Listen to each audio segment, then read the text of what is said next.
हाँ जी दोस्तों, तो कल हमने देखा था first part of Arjun Vajpayee जो आए हुए हैं रणवीर अलाहाबादिया के पॉडकास्ट पर, और वो अपनी स्टोरी ये एक ग्रेटेस्ट माउंटेनियर हैं और अपनी 35 ईयर्स का एक्सपीरियंस बता रहे हैं आपको।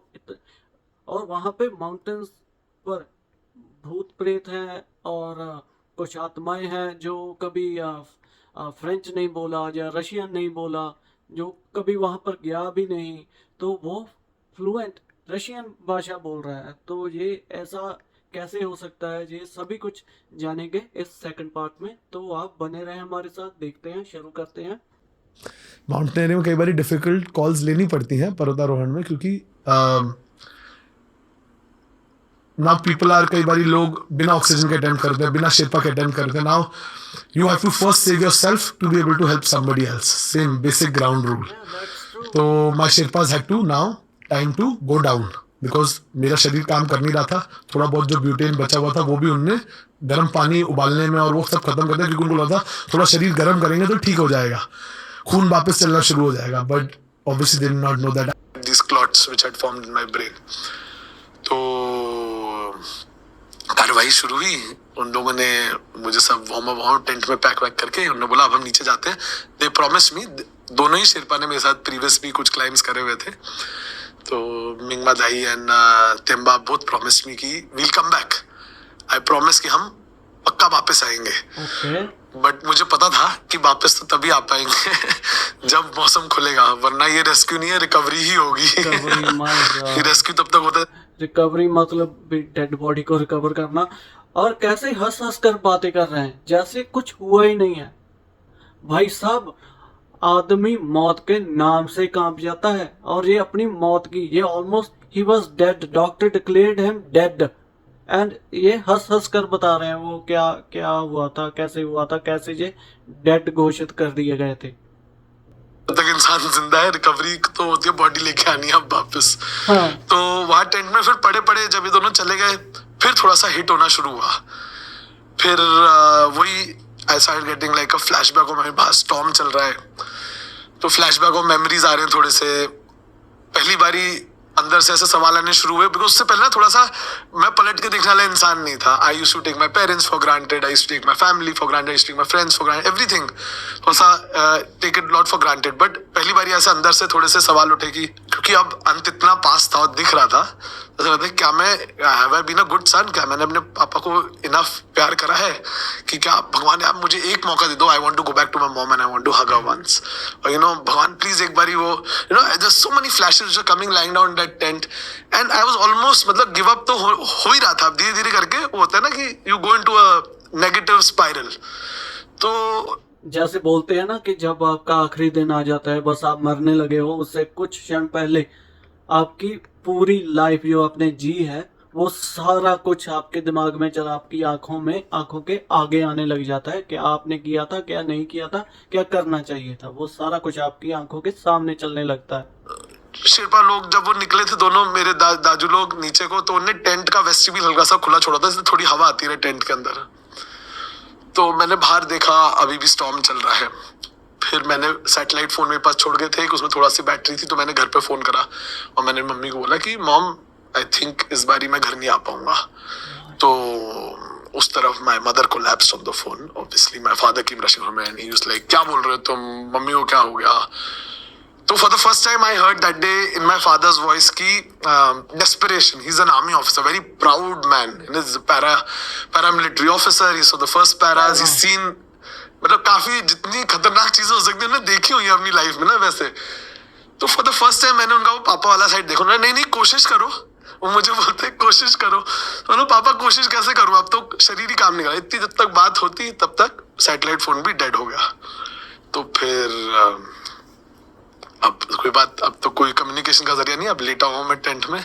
फिर मैं बाहर देखता हूँ तो वो स्नोस्टॉर्म के बीच में यही सब ऐसे फ्लैशबैक्स दिमाग में, overwhelmed feelings are coming and I look like छोटा सा ऐसे ना एक बूट वहां ग्रीन रंग का निकल रहा था। This is 2012। तो वो बूट मुझे देख के समझ में आ गया कि अंदर एक क्लाइंबर है। तो may be on his way up और on his way down he might have had an accident, और वो मर गया होगा शायद। तो मैंने वो बूट देखा तो फिर मुझे रियलाइज हुआ कि एक अंदर से सवाल था कि अर्जुन तुम कैसे पाए जाने जाते हो, मतलब जब लोग तुम्हें ढूंढते हुए आएंगे तब कि टेंट में पड़े पड़े तूने गिव अप कर दिया, या do you want to be haunted, at least to tried, कि कोशिश तो करिए एक बारी। तो बड़े जोश अंदर से एकदम आ गया, मैंने बोला ऐसे तो नहीं हार मानूंगा, है ना, if this is going to be end let this be. तो मैंने क्रैम्पॉन एक पड़ा हुआ था, उसमें जोश जोश में लेके टेंट फाड़ दिया मैंने। टेंट फाड़ दिया, मैं लेटा हूँ, मुझे स्लीपिंग बैग के अंदर डाउन सूट पहनी, गरम कर बूट वूट सब लगा रखा है, टेंट फाड़ दिया। अब मैं जो है ओह अब तो ट्रबल बढ़ गई है, अब तो जो सब बाहर चल रहा था वो अंदर भी आ रहा है, सॉरी। बराबर अंदर। So then I started to crawl, I turn on my stomach और राइट हैंड में क्रैम्पॉन पकड़ा और लेफ्ट हैंड वो राइट उसमें क्रैम्पॉन एक लगाया जूते में और क्रॉल करना शुरू करा आइस में, वहाँ स्नो में, स्नो स्टॉर्म के बीच में। एक हिस्सा पैरालाइज क्रॉल करा 1 घंटा हो गया, 2 घंटा हो गया। I was trying to go down now, मतलब गिरना ही है। तो बट चैलेंज तो था वो आइस क्लिप, जिसके वजह से शेरपा भी मुझे नीचे नहीं लेके गए थे, क्योंकि डेड वेट कौन ले जाएगा। तो हाँ, फिर वो एक टेक्निकल सेक्शन आता है कैंप 2 के जस्ट नीचे, 3-4 घंटे में वहाँ टेक्निकल सेक्शन तक पहुंचा। अब डाउन आना है, रस्सी लगी हुई है, हाथ तो काम कर नहीं रहा। तो मैं टेक्निकल सेक्शन में लेटा हुआ हूँ और मैं ऐसे नीचे देखता हूँ खाई से, अच्छा सा ड्रॉप है। टेक्निकल सेक्शन मतलब स्टीप ब्लू आइस वॉल है, तो उसमें जुमारिंग करनी पड़ती है, ऐसे स्लोप नहीं है, ऑलमोस्ट लाइक एन ओवरहैंग है। तो उसमें आपको रैपलिंग करके नीचे आना पड़ेगा, इसमें आपको दोनों टांगे, दोनों हाथ, सारे सब, you have to be fully functional. या तो आपको फिर एक एड चाहिए, कम से कम 4 लोगों की टीम चाहिए, किसी बॉडी को डिसेंड करना है properly with the help of ropes and stretcher वेचर बना के, वो रेस्क्यू टेक्निक्स होती है हमारी, पुली वुली लगा के। वो है नहीं। तो मैं अकेला हूँ, यहाँ से नीचे देखता हूँ, ऊपर देख, थोड़ी देर रुका, है ना, मैं देख रहा हूँ क्या करूँ, कुछ भी नहीं। आवाज लगा रहा हूँ, दाजू कोई कुछ सुन ले कहीं से, कुछ तो कुछ नहीं। थोड़ी देर फिर मैंने देखा, देखो यहाँ पे भी पड़े पड़े तो मर ही जाऊंगा, है ना, यहाँ पड़े पड़े जमने से अच्छा है कि नीचे जाके गिर जाता हूँ कम से कम थोड़ा सा। Then if this is what it is going to be, if this is the day, if I'm destined to die, आज हो जाए। तो मैंने धक्का लगा दिया अपने आप को, फिर जंप मारे? नहीं, फेंक दिया, स्लाइड करवा दिया अपने आप को नीचे से स्लोप से। तो it is all came tumbling, tub sliding down. जब नीचे जाके गिरा हब से, तो फिर उसमें जाके थोड़ा सा इम्पैक्ट हुआ, एंड फिर मुझे याद है that I passed out and then there was little bit blood coming out here and there, I don't know from where, but there was snow, थोड़ी सी लाल होनी शुरू हो गई थी। लाल स्नो, इनका ब्लड इनको नजर आ रहा है पूरी स्नो के ऊपर। और ऐसा नहीं है कि ये इन बातों से ये बेखबर थे, एक्सपीरियंस्ड माउंटेनियर है, इनको पता था कि अगर ऐसे गिरूंगा, सर के बल गिरा तो हो गया, अगर फ्लैट गिरा तो हो गया, कैसे भी गिरा तो गया। लेकिन फिर भी because he don't want to die like a pussy, so excuse my word, but क्या बोलते हैं इसको, बोलते हैं जिगरा, कि मैं कोई एफर्ट करके मरा हूं, ऐसे नहीं कि टेंट में किसी के वेट करता करता ये मर गया रे बंदा, ऐसा नहीं ये करना चाहते थे। ये एफर्ट करके निकलने की ट्राई में मरना चाहते थे। ये था इनका आइडिया। क्या बंदा है यार, क्या जिगरा है। तो फिर आंखें मेरी बंद हो गई। फिर I think that is the moment when I died.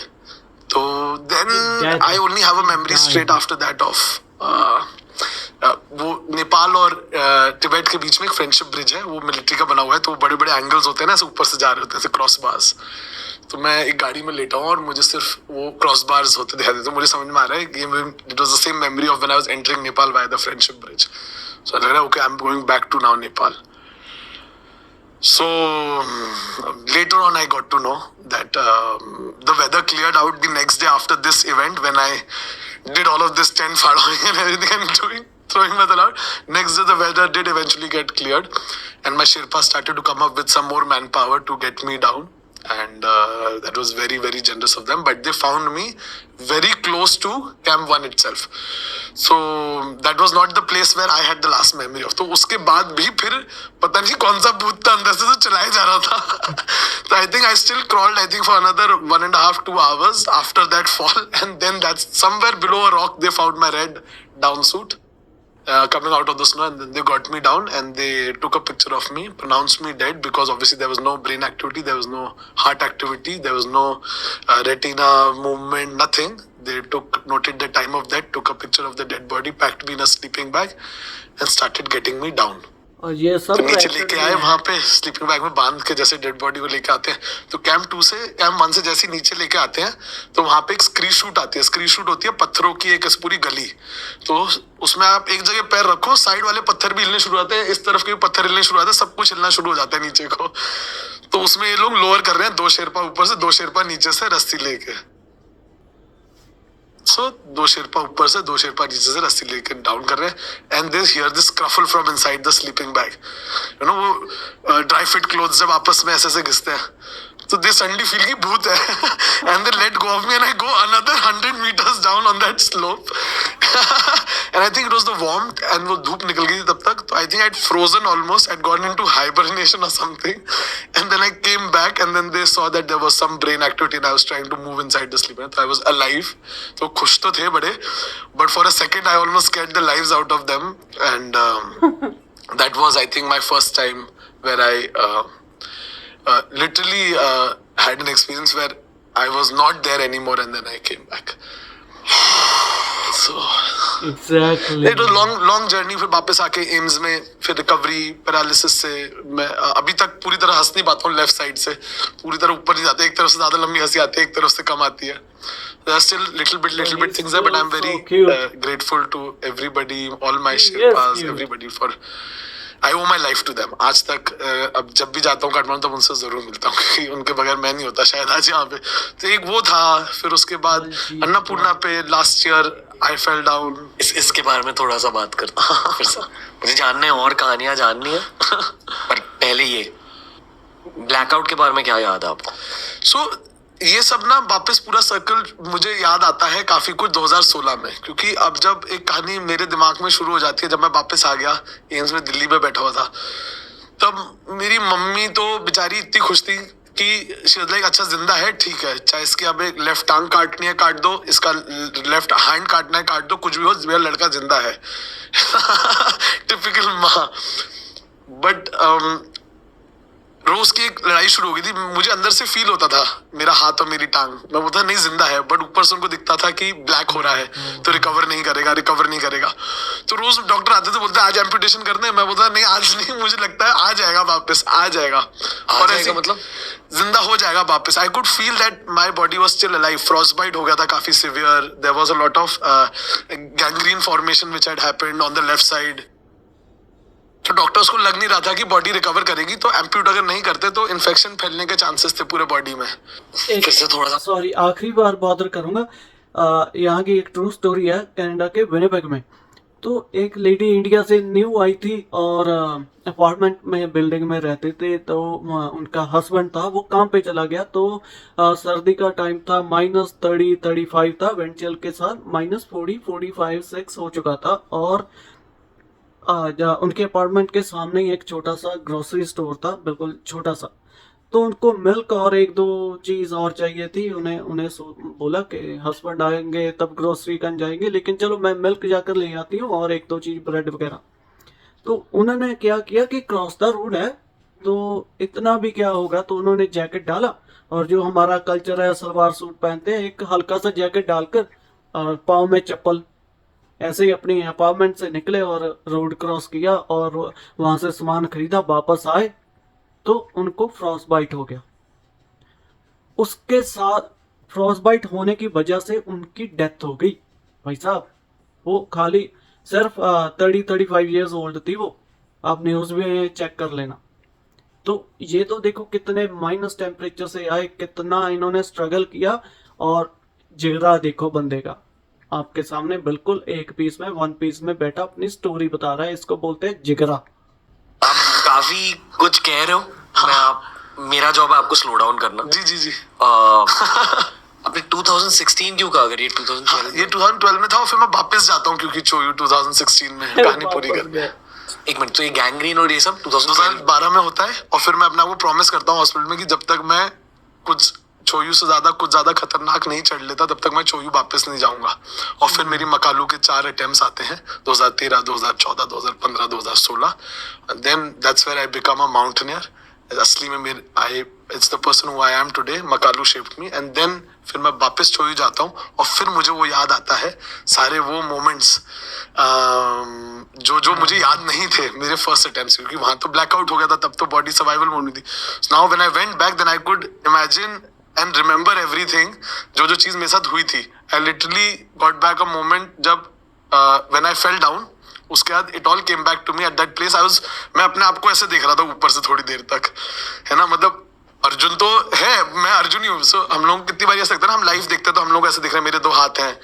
अपने आप को बिना शीशे के तो देख नहीं सकते हम लोग, बट फर्स्ट टाइम अपने आप को बिना शीशे के देखना वाज अ लिटिल ओवरवेलमिंग. हाँ, फॉर एग्जाम्पल इट इज, आपको बेसिकली आप ये कह रहे हो कि it was something like this which got came back to me in my head when I went back to attempt show you. ऊपर से 4 साल के बाद जब आप वहां गए तब मेमोरीज फिर से आ गए कि हाँ ये हुआ था, इस जगह पे हुआ था और ऐसा हो रहा था. और 2012 में आउट ऑफ बॉडी एक्सपीरियंस हुआ तब. हाँ, but that I did not, वो तब तक याद नहीं आया था मुझे. It was somewhere over there, it was suppressed in my head. And then it all came back to me, सब कुछ एकदम से ऐसा as a flashback आया in my 2016 attempt. एक मिनट, वो आउट ऑफ बॉडी एक्सपीरियंस के बारे में बात करते तो क्या क्या देखा आपको? तो थोड़ी देर के लिए तो यही ऐसी था. फिर मुझे यहाँ तक याद है, it was just very fluid, like ऐसा जितना मैं जबरदस्ती, I don't want to mislead people also ना, मैं खराब चीज नहीं बोलना चाहूंगा. I would rather say something which I am very definite about. So I think it was very fluid. Like मैंने पहले थोड़ी देर तो अपने आप को देखा ये वो, फिर उसका just it was just I was moving here, I was moving there, I'm going there. It was a very out of bodily experience. And then nothing else came into my memories. And then I have straight memories of the same bridge. So वाला तो अभी तक मुझे याद ही नहीं है, वो zombie mode जहाँ पे I fainted. I remember escaping the body, whatever you want to call it, है ना, थोड़ा सा ऐसा out of body experience बुला लेते चलो उसको. And उसके बाद कब वापस आया और कब वहां से वो 2-2.5 घंटा और क्रॉल कराया मैंने उस बॉडी में. उस बॉडी में It's beyond my power also, but this is just what the Sherpas have told me. कि वहां मिला था मैं, तो I think I got into a zombie mode. Do you think कि पेरेंट्स की वजह से आपकी बॉडी क्रॉल कर रही थी? ऐसा बोलते हैं बहुत लोग, सबके अपने अपने अलग अलग चीजें हैं, but I do think sometimes कि if it is not your day and अगर आपका अभी भी कुछ पर्पस है ना यहाँ पे, तो फिर नहीं जाता इंसान छोड़ के शरीर. हाँ, है ना, ये जो सोल है नहीं जाता. क्योंकि मैंने देखा है कई बारी पहाड़ों में मोस्ट जिसकी सबसे ज्यादा लीस्ट प्रोबेबिलिटी होती है जाने की ना, जो सबसे लीस्ट ससेप्टेबल होता है वो चला जाता है, और जिससे आप बिल्कुल एक्सपेक्ट नहीं कर रहे होगे, जिसके सबसे ज्यादा चांसेस आपको लग रहे होंगे, वो बच जाता है. तो it is very unfair also sometimes eight times, you know. So life is such a delicate thing. कई बारी बाथरूम में पैर फिसला, कमोड में सर लगा, मर गया, है ना. और कई बारी 3-3, 4-4 दिन तक you deprive a person of food, water, you know, warmth, और फिर भी वो बच जाता है. जब वो गैंग्रीन और फ्रॉस्टबाइट की सिचुएशन हुई, मैं ये पूछना चाहूंगा, पहले तो फ्रॉस्टबाइट के बारे में बात करते हैं. हिंदी में समझाइए फ्रॉस्टबाइट होता क्या है? फ्रॉस्टबाइट में बेसिकली क्या होता है कि आपके सेल्स नहीं मरते, टिश्यूज भी मरना शुरू हो जाते हैं. तो जब एक बार टिश्यू मरना शुरू हो जाते हैं ना बॉडी में, तो फिर वो रिकवर नहीं करते. टिश्यूज की रिकवरी करने के लिए या तो ग्राफ्टिंग करनी पड़ती है या तो एम्प्यूट करना पड़ता है. और अगर इन्फेक्शन स्प्रेड नहीं कर रहा तो कुछ टाइम में जैसे अगर मेरे यहाँ तक फ्रॉस्टबाइट हो गया, अगर कुछ टाइम में अगर मैं उसको एम्प्यूट नहीं करूंगा तो वो डेड होके झड़ जाता है हिस्सा पूरा, मतलब बॉडी का. जैसे अगर आपने अपने हाथ को आग में डाला तो हाथ जल जाएगा, जल जाता है. उसी तरह अगर हाथ को बहुत ज्यादा ठंड में बहुत देर के लिए रखा तो जल जाता है फिर से. जलता एक तरीके से, हाँ, उसको जलना बोल सकते हैं. It is called a cold burn. In a way in medical science के उसमें कोल्ड बर्न ही बुलाया, जलना ही बुलाया जाएगा. बट उसका प्रॉपर मतलब scientific definition is it dies at a cellular, bone marrow से लेके सेलुलर सिस्टम, नर्वस सिस्टम सब अंदर का डेड हो जाता है बियॉन्ड रिकवरी पॉइंट. मतलब एक डेड बॉडी की तरह आपकी उंगली. हाँ, डेड बॉडी. उसका दर्द और करता है क्योंकि बॉडी कॉन्टिन्यूसली अंदर से हार्ट पंप करने की कोशिश कर रही होती है खून, और जाता नहीं है उसमें खून, डेड हो चुका है वहां का. क्या फील होता है हाथ में? मुझे तो ब्लिस्टर्स हो रखे थे बहुत हैवी, जिसके लग रहा था कि वो डेड होके आएगा, but I could still feel कि अंदर से जिंदा है. तो first stage is heavy blisters, फिर उसमें पानी भरना शुरू होता है, फिर वो ब्लैकनिंग शुरू हो जाती है, फिर उसके बाद फिर वो सूखना शुरू होता है फाइनली. तो मेरा ब्लिस्टर स्टेज तक था, ब्लैकनिंग शुरू हो रही थी कुछ कुछ हिस्सों में. That's why the doctors were concerned. They would putting me on steroids, they wanted to open all the clots in my head by thinning my blood and opening it, but none of it worked. And finally जब उन्हें steroids बंद कर दी तो एक दिन अपने आप में उठा और मेरा फुट हिलना शुरू हो गया था. So like voila. Life force जिसे कहते हैं. I think yes. हर इंसान के अंदर एक वो जज्बा होता है. Definitely. कुछ भी मतलब कई बारी आई थिंक सबसे बड़ी गलती हम लोग यही करते हैं कई बारी ना, हम लोग फैक्ट्स एंड फिगर्स एंड बहुत ज्यादा एक्सटर्नल चीजों में अपने विश्वास को करते हैं, जबकि हमारी जो इनर इंजीनियरिंग है ना, that is way beyond everything else. या मैं एक्चुअली और जानना चाहता हूँ. अपने 2013, 14, 15 की भी बात करी. Will get to all those stories. बहुत सारे कहानियां हैं. Too many. But will break down each of them. Okay. मैं थोड़ा और साइकोलॉजी में घुसना चाहता हूँ, जी. क्योंकि इस सीरीज की मिशन यही है कि द विनर्स ऑफ लाइफ उनका माइंडसेट ही अलग होता है. उनके दिल में जो हिम्मत होती है वो अलग होती है. मैं पहले वो जानने की कोशिश करूंगा, फिर से हम स्टोरीज के बारे में बात करेंगे. Okay. ठीक है. तो हमारा एक राउंड है डर से जीत तक राउंड. थोड़े से साइकोलॉजिकल सवाल पूछूंगा. Let's go for it. And you don't need to answer fast. और Okay. मैं थोड़े से टेंजेंशियल सवाल भी पूछूंगा. Okay Arjun, are you ready? Yes. Question number 1. Mountaineering में समिटिंग सबसे सुंदर मोमेंट्स होते हैं. आपके करियर में क्या कोई ऐसा समिट रहा है जहां सुंदरता के बदले आपको डर महसूस हुआ हो? यस. आई थिंक अगर पर्वतारोहण की बात करी जाए और ये 14-8,000 मीटर की चोटियों के बारे में हम विस्तार में अगर घुसते हैं, है ना, तो इसमें 8,000 मीटर पे ना कुछ समिट्स ना ऐसे होते हैं बड़े खतरनाक से होते हैं. तो ऊपर ना आइसिकल सा बन रखा होता है, ओवरहैंग, उस कॉर्निस बुलाते हैं. सो कॉर्निस क्या होती है कि विंडवर्ड साइड से जब हवा आती है पहाड़ पे और लीवर्ड साइड पे ड्रॉप जाती है, तो ऐसे ना स्नो पिक करके लेके आती है, चिपकाती जाती है. तो ऐसे ओवरहैंग सा बन जाता है. तो ऐसा लगता है कि आपको कि उस पर जाके खड़े हो सकते हो, बट खड़े हो गए तो नीचे गिरो. हाँ, दूसरी तरफ स्ट्रेट. और समिट रिजेस पे अगर आप गिरते हो किसी भी 60,000 मीटर की चोटी पे, तो कम से कम 4 या 5 किलोमीटर सीधा बेस कैंप वाली गलीज में आओगे सीधा नीचे. ठीक है. एंड 4-5 किलोमीटर बहुत होता है ना, बहुत ज्यादा. टांगों के नीचे देखना. तो आई थिंक मकालू का जो समिट रिज था. जी तो दोस्तों, ये था हमारा पार्ट नंबर 2. और क्या बताऊँ, I am speechless. I have no words for this guy. अरे क्या एक्सपीरियंस है. ये बोलते जाए और मेरा थोड़ा हिंदी का प्रॉब्लम है भाई यार, प्लीज ट्राई टू अंडरस्टैंड. तो ऐसा दिल करता है ये बोलते जाए, बस हम लिसन करते जाएं. इतना कहानियाँ, इतनी स्टोरीज है, रियल स्टोरीज है, डरावनी है, फनी है, सारा कुछ है, एक्शन है, दिस है, दैट है. सो इनको सुनकर एक बार तो दिल करता है कि यार वो क्या बोलते हैं, एवरेस्ट वगैरह, मकालू वगैरह, दिस दैट, जितनी भी माउंटेन्स हैं उनके ऊपर क्लाइंब किया जाए. पर सोच ही सकते हो भाई, कोई थाउजेंड्स में सिर्फ एक होता है जो ये कर पाता है.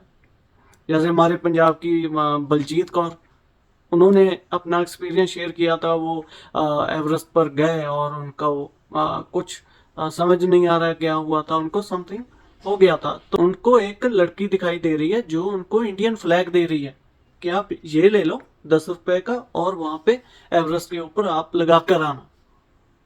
सो ऐसे ऐसे भी किस्से होते हैं. तो चलो एनीवे, मिलते हैं नेक्स्ट पार्ट में, थर्ड पार्ट में. प्लीज आप subscribe and share and like जरूर करना, और कमेंट्स में प्लीज बताओ कि आप कौन सी वीडियो के ऊपर रिएक्शन चाहते हो, हम जरूर करेंगे.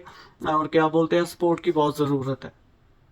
आप मेरे को 2, 3, 5, 6 व्यू आते हैं, किसी वीडियो के ऊपर है 200-250, लेकिन मोस्टली 2 से लेकर 10-12 तक के व्यू आते हैं. प्लीज़ आप ऐसे ही मत छोड़ के जाया कीजिए वीडियो, प्लीज़ पूरी देखिए. आप पहली वीडियो देखिए, तब मैंने कुछ बोला भी नहीं था, सिर्फ लिखा था, क्योंकि मुझ में हिम्मत नहीं थी कुछ ऐसे बोलकर वीडियो बनाऊं. तो बहुत ज़्यादा अच्छी वीडियो थी, आपने देखी भी है, काफ़ी व्यू आए हैं उस पर. इतनी ज़्यादा अच्छी वीडियो थी. मैं फेरी में गया था, शिप होता है पूरा, जैसे क्रूज होता है, क्रूज शिप, तो वो थोड़ा छोटा होता है, फेरी बोलते हैं यहाँ पे उसे. तो उस पे ट्रक चढ़ा कर लेकर गया था आइलैंड में, और मुझ में बोलने की हिम्मत नहीं थी, शायद ऐसा फील करता था. वीडियो इतनी अच्छी सी, लेकिन मैं बोल नहीं पाया, कुछ बोल कर नहीं बता पाया, तो पूरी वीडियो का सत्यानाश फेर दिया मैंने. तो अभी देखिए वहां पे मैं कुछ बोला नहीं, अभी मैं बोलते जा रहा हूँ, हिंदी में भी इम्प्रूवमेंट आ रही है और वीडियो बनाने का भी डे बाय डे बेहतर करते जा रहा हूँ। तो प्लीज़ अगर आप सपोर्ट करोगे, मुझे हेल्प करोगे, सिर्फ आपसे मैं व्यू और सब्सक्राइब, लाइक एंड शेयर मांगता हूँ, कमेंट मांगता हूँ। तो आप देखोगे एक दिन आपको बेहतर यूट्यूबर बनकर दिखाऊंगा, आपकी सपोर्ट से, आपके आशीर्वाद से। सो प्लीज़ कमेंट भी करो, शेयर भी करो, लाइक भी करो और सब्सक्राइब तो करो ही करो। Right, see you in the next video. रब रखा, जिਉਂਦੇ ਵਸਦੇ ਰਹੋ, ਚੜ੍ਹਦੀ ਕਲਾ ਚ ਰਹੋ, ਜਵਾਨੀਆਂ ਮਾਣੋ।